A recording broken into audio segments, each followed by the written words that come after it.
We've been given some information. We have the measure of angle WZX is equal to 36 degrees. So the first thing I want to do is highlight that angle so I know what direction to take next. So there is W to Z to X. Okay. When we're naming an angle, we're going to follow along those 3 points, and that way we know where that angle is. They tell us it's 36 degrees, so I'm going to write inside it 36 degrees, and I want you to do the same thing. I'm going to choose a different color, and I'm going to highlight it says the measure of angle WZY is 65. So from W to Z to Y, I have a 65-degree angle. And that's nice, but I don't have a pretty little spot to put it like I did here, so I'm going to just kind of show it by taking a arc mark, okay, from this side of the angle to this side of the angle, and I'm going to put a 65 out here. Okay, the question is the measure of angle XZY. So let me grab a different color. And again, I'm looking at X to Z to Y. So I know which angle I'm actually looking for. And I'll put my X in here. So the angle addition postulate tells me that this piece of the angle, this 36 degrees, plus this portion, X, will equal the entire large angle, 65 degrees. So I'm going to set my algebra up like that. 36 plus X equals 65. And this is kind of where we were going in the beginning of that linear measure we did last block. I'm just going to subtract the 36 from both sides, and I have an angle, or an X in this case, the way it's set up, equal to 29 degrees. All right, you've got an example or a U-try for you to work on. Make sure that you highlight the angles that they give you in terms of the measurements. Answer the question, pause the video, and then check your work. Okay, so you should have gotten that the measure of angle KLM is 86 degrees. Let's see if we can get this to work. There we go. Okay. If you didn't get that, raise your hand and we will be glad to help you. All right, let's look at another example. Now we're kind of amping it up a notch. We have multiple angles being formed at the same vertex. Right? We've got a vertex of X here forming a bunch of different rays shooting from it, creating numerous angles. And they've given us information about different angles inside this figure. So what we're going to do is we're going to highlight each of these angles, and we're going to include the information given to us so that we can determine how to set this up. Okay? I'm going to start with the measure of angle PXQ. So I take my pen. You might want to use some highlighters here. From P to X to Q. This entire angle, they tell me, is 89 degrees. So again, I'm going to make a little mark from the one side of the angle to the other side of the angle, and I'm going to put an 89 on the outside. The issue is I have this ray shooting out, helping me create a few other angles, and since that's the case, in order to show that, I want to make it look like that. All right, then I'm going to take my pen and I'm going to see that the measure of QXR, okay, so from Q to X to R, this guy right in here, okay, this angle is worth 2x plus 6. So I'm going to do my best to write that in here, 2x plus 6. It's one of those situations where they give us kind of a mess. A yucky expression, but that's okay. We're still going to use the same properties for the angle addition postulate.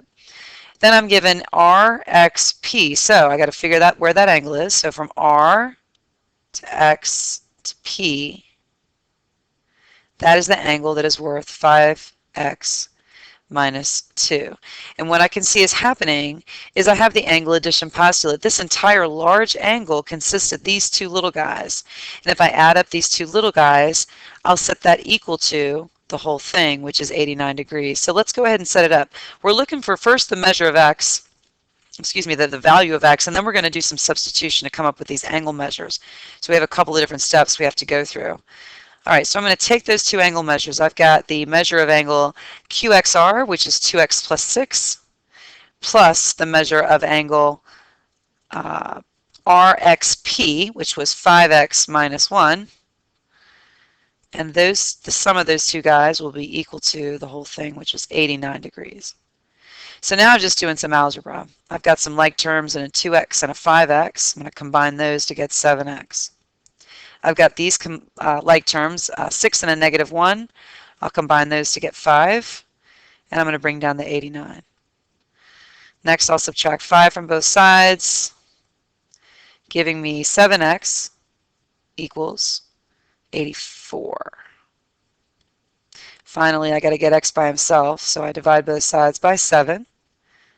That cancels out, and my x is equal to 12, because 84 divided by 7 is 12.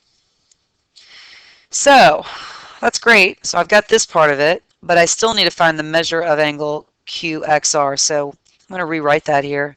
The measure of angle QXR. According to my expression, okay, it's 2x plus 6.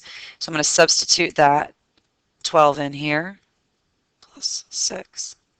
I can do this straight into my calculator. When I do that work, I'm going to find that the measure of this angle is equal to 30 degrees.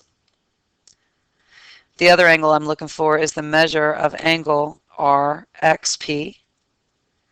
And based on what I know here, I've got a 5x minus 1. So I'm going to substitute that 12 in for x. So 5 times 12 minus 1, I can put that directly in my calculator, and I'll get 59 degrees. Or if you didn't get any of that written down, make sure you pause the video so you have that on your notes, and then go to the next page. Okay, so now that we're at the back of the page, you can see that we have the same figure, but now we have some different angle measures and information in play. So I need you to do the same exact thing we did on that example. I want you to take a highlighter, highlight the angles that they've given to you, and then input the information, and then apply the angle addition postulate. You'll be setting something up, adding some things up together and setting them equal to something. You got to have that situation in order to solve for x. Will you please pause the video and do the work and then check your answer.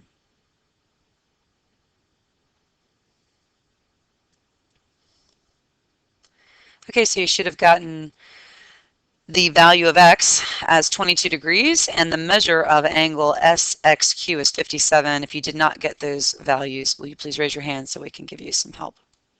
All right, let's talk about what a bisector is. We have two different kinds of bisectors. One is the segment bisector. And so what I want you to do is just put this information into your notes.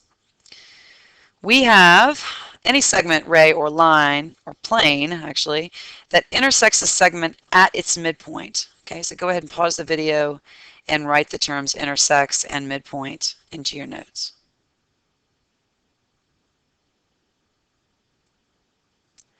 It says that if M is the midpoint of AB, then CD is the bisector of AB. So here's my AB. Okay, this is the segment AB. Let's all make sure we know what we're looking at.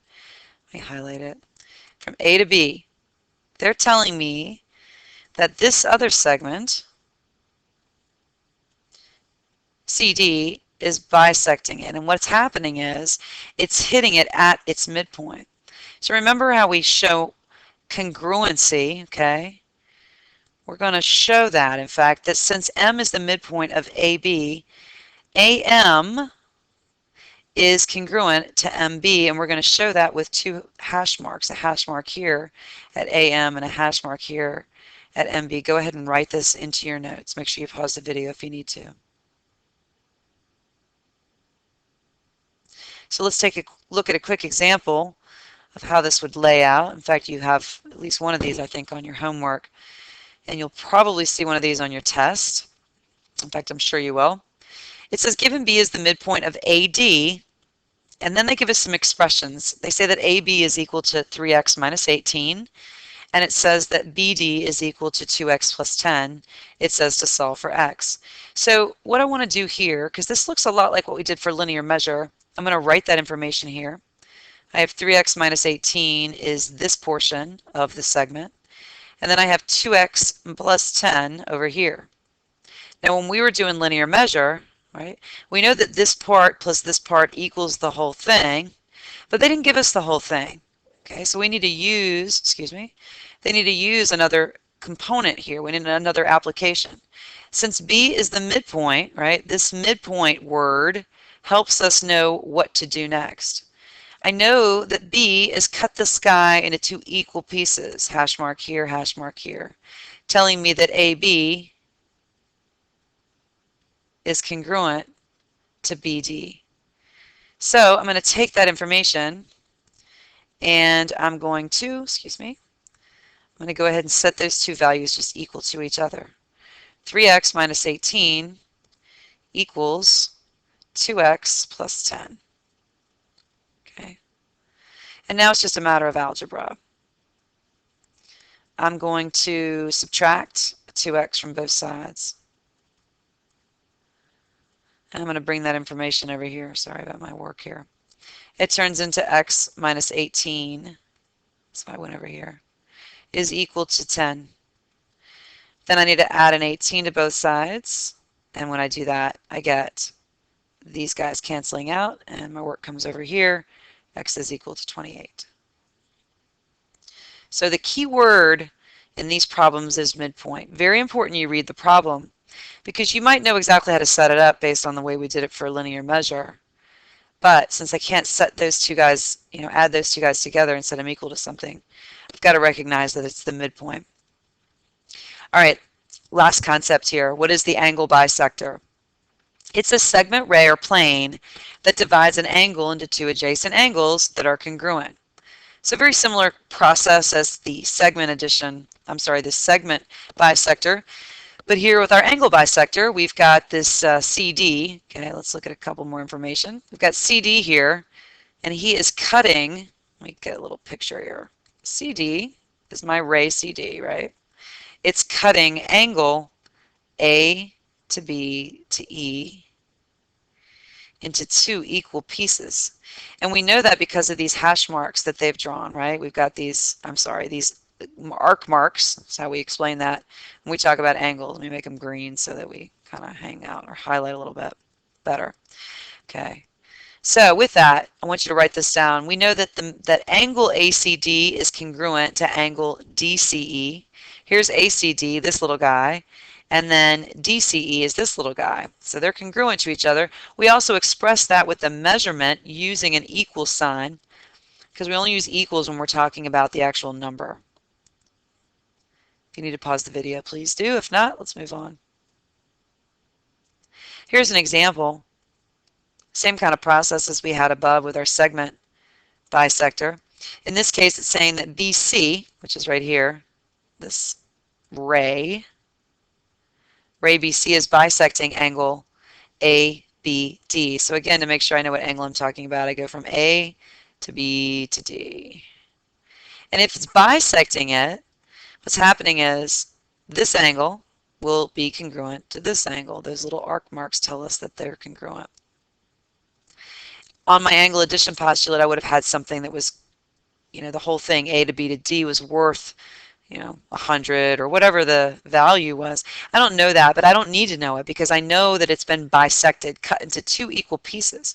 So I can say that 2x plus 7, the value of angle ABC, will be equal to 3x minus 9, the value of angle CBD. CBD.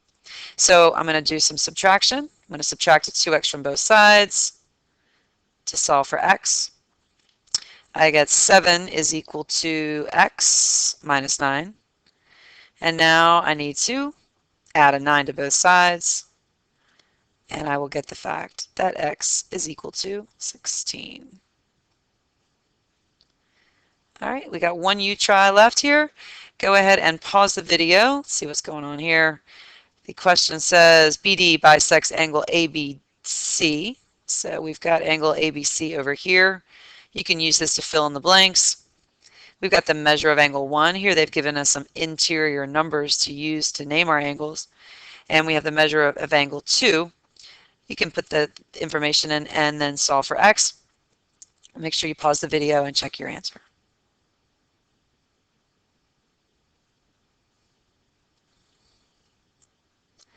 All right, so you should have gotten x equals 7.